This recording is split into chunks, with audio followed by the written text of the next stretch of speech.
adalah catatan, kumpulan catatan tentang Injil. Pertanyaannya, Injilnya kemana? Ditanya oleh para pendeta, Injilnya kemana? Tanya sama gereja yang mengumpulkan catatan itu. Dikemanakan itu Injil yang asli? Kan mereka kan tadi kita baca, ya kan? Aku menyelidikinya dan aku mengambil kesimpulan, lalu aku membukukannya dengan teratur bagimu. Berarti dia sudah menyelidiki. Lembaga gereja mula-mula, para bapak-bapak gereja, para ahli teologi zaman dulu yang menyelidiki itu, bukan orang Islam. Kita baca tadi, setelah aku menyelidikinya, berarti ada dong yang diselidiki. Logik. Orang menyelidiki Injil, kumpulan catatan tentang Injil disebut Biblos, Bible. Berarti pada saat dibikin ini, ininya ada dong Injilnya. Ada. Nah, mereka yang harus ditanya, bukan orang Islam. Itu jawabannya. Kan yang menyelidiki itu siapa? Ya itu tadi kita baca. Mereka menyelidiki, ya kan? Yang diselidiki ada nggak? Ada. Kita ini orang Muslim hanya menyampaikan, engkau telah menyelidikinya. Kumpulan catatan tentang Injil. Dia tetap nanya, ya udah mana Injil yang asli? Kau yang menyelidiki. Berarti kau yang tahu tempatnya di mana. Kemana yang asli kau tempatkan? Sampai kami sendiri pun tidak bisa menemukan yang asli. Biar bukan kehendakku yang jadi, melainkan kehendak mulai terjadi hari ini. Dengan penuh kasih Tuhan, izinkan saya bicara. Seperti apa yang Alkitab katakan, di bawah kolong langit ini tidak ada nama lain yang olehnya manusia selamat kecuali dalam nama Yesus. Tidak ada keselamatan di luar Kristus. Nggak usah berdebat dan berkata, tapi bagaimana ini, saya tidak tahu. Saya hanya pegang apa yang Alkitab katakan. Di bawah kolong langit ini tidak ada nama lain olehnya manusia selamat kecuali dalam nama Yesus. Saya hanya tahu apa yang Yesus katakan, akulah jalan kebenaran dan hidup, tidak seorang pun sampai kepada Bapa jika tidak melalui aku. Berarti keselamatan hanya ada di dalam Kristus. Tapi Abraham bagaimana bisa diselamatkan? Dia percaya untuk sesuatu yang belum datang. Hari ini kita percaya untuk sesuatu yang pernah datang, sama-sama tidak melihat. Bedanya Abraham memandang ke depan dan percaya akan janji Tuhan. Kita melihat ke belakang dan meyakini apa yang Tuhan sudah kerjakan. Sama-sama tidak melihat, tapi sama-sama percaya. Amin. Lalu pertanyaan saudara, jadi orang kalau bukan Kristen tidak mungkin dapat diselamatkan? Bodoh. Ini bukan soal agama. Ini soal juru selamat yang datang. Jadi siapa yang bisa diselamatkan? I don't know. Yang saya tahu tidak ada keselamatan di luar Kristus. Tapi urusan keselamatan itu milik Dia. Allah yang berhak untuk menentukan siapa yang masuk dan siapa yang tidak masuk. Siapa yang dapat disebut sebagai orang yang percaya dan siapa yang disebut sebagai orang yang tidak percaya. Bisa saja engkau orang Kristen, tapi sebetulnya engkau tidak percaya. Engkau hanya tahu, engkau hanya mendengar, engkau hanya nyanyi jingle bell, jingle all the way. Tapi statementnya harus tegas. Di bawah kolong langit ini tidak ada nama lain yang oleh manusia selamat kecuali dalam nama Yesus.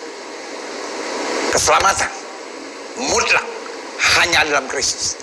Karena kalimat Yesus tegas, akulah jalan kebenaran dan hidup. Tidak seorang pun sampai kepada Bapa jika tidak melalui aku. Berikan tepuk tangan yang meriah buat Tuhan. Haleluya. Woo. Yeah. Klik. Aku heran bahwa kamu begitu lekas berbalik daripada Dia yang oleh kasih karunia Kristus telah memanggil kamu dan mengikuti satu Injil yang lain. Jadi dari zaman Alkitab, dari zaman Paulus, dari zaman gereja mula-mula, Injil yang lain ini selalu dipakai setan.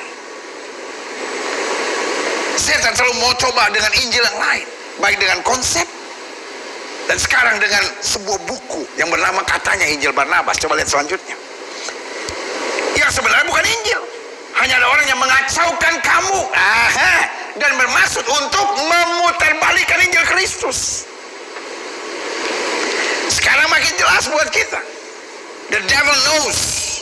setan tahu bahwa di balik Injil, di balik firman Tuhan ada kuasa, karena firman adalah Allah sendiri. Amin. Di balik firman ada kuasa. Nah, saudara yang kasih dalam Tuhan, karena itu dia mau memutarbalikkan Injil Kristus yang penuh kuasa ini, karena setan takut. Ingat, Yesus usir iblis dengan apa? Ada tertulis.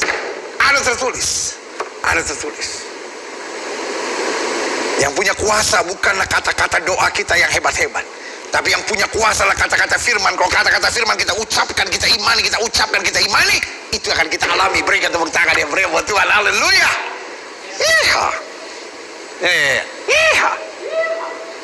Daripada selalu lemas-lemas, iya. Bisa lebih bagus. Makanya sebelum ke gereja makan dulu, kalau enggak, iya. Asam lambung naik, ya kan? Ayo sama-sama. Iya, berikan tepuk tangan yang beri buat Tuhan. Haleluya.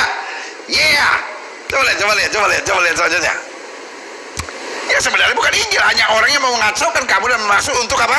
Memutarbalikkan Injil Kristus.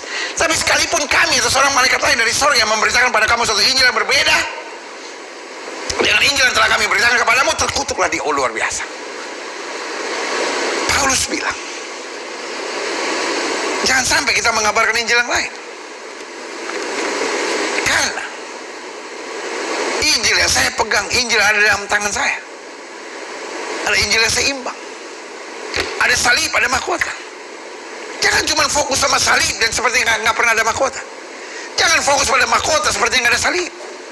Jangan fokus hanya pada penderitaan seperti nggak ada berkat dan nggak ada kemenangan. Jangan fokus hanya pada berkat dan kemenangan seperti tidak ada salib. Jadi harus seimbang, balance, iya kan? Untuk hidup dalam kemuliaan Tuhan. Makanya Yesus bilang apa? Kamu sesat kalau kamu tidak mengerti kitab suci dan kuasa Allah. Ada orang yang hanya menekankan pengajaran, tapi tidak hidup pada kuasa Tuhan, tidak pada kuasa Roh Kudus. Tapi ada yang menekankan pada karunia kuasa Roh Kudus, tapi tidak hidup pada firman. Tuhan bicara. Amin. Tapi mendengar suara Tuhan tanpa bergaul dengan firman Tuhan, itu potensi kesesatan yang sangat tinggi. Makanya Alkitab bilang, jika kamu tinggal dalam aku dan firmanku tinggal dalam kamu, minta apa saja. Amin. Jadi keseimbangannya harus jelas.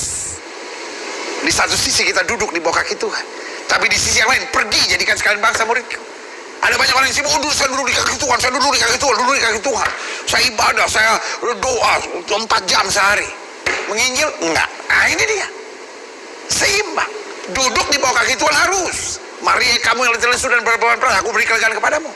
Tapi pada saat yang bersamaan kemudian Yesus bilang, pergi, beritakan Injil kepada setiap makhluk. Iya kan? Dan Alkitab bilang kalau kita memberitakan Injil yang lain, terkutuklah. Karena itu pastikan, kita bukan menyampaikan Injil kemakmuran lah, Injil penderitaan lah, Injil kesusahan lah, Injil sensasional lah. Mari kita beritakan Injil Kristus, Injil kerajaan Allah, Injil kemuliaan, Injil yang mengubahkan Afrika. Tepuk tangan yang meriah buat Tuhan. Haleluya. Seperti yang telah kami katakan dahulu, sekarang aku katakan sekali lagi, jikalau ada orang yang memberitakan kepadamu satu Injil yang berbeda dengan apa yang telah kamu terima, terkutuklah dia. Jadi bagaimana sekarang? Tegas Paulus di sini. Adakah aku cari kesukaan manusia atau kesukaan Allah? Adakah aku coba berkenan kepada manusia? Sekiranya aku masih mau mencoba berkenan kepada manusia, maka aku bukan hamba Kristus. Artinya apa? Kalau kita masih cari muka, kita cuma cari sensasi, kita pengen dipuji, kita pengen kelihatan hebat, kita pengen kelihatan lebih daripada yang lain, kita bukan hamba Kristus. Kita hamba kedagingan, kita hamba kenikmatan dunia, kita hamba kearoganan, kita hamba-hamba kegelapan, saudara. Tapi kalau kita berani berkorban, kita berani setia, kita berani bertahan, kita berani tetap tersenyum dalam segala perkara, itulah hamba Kristus, karena kita mencari kesukaan Kristus. Haleluya. Selanjutnya klik Roma 1 ayat 16-17.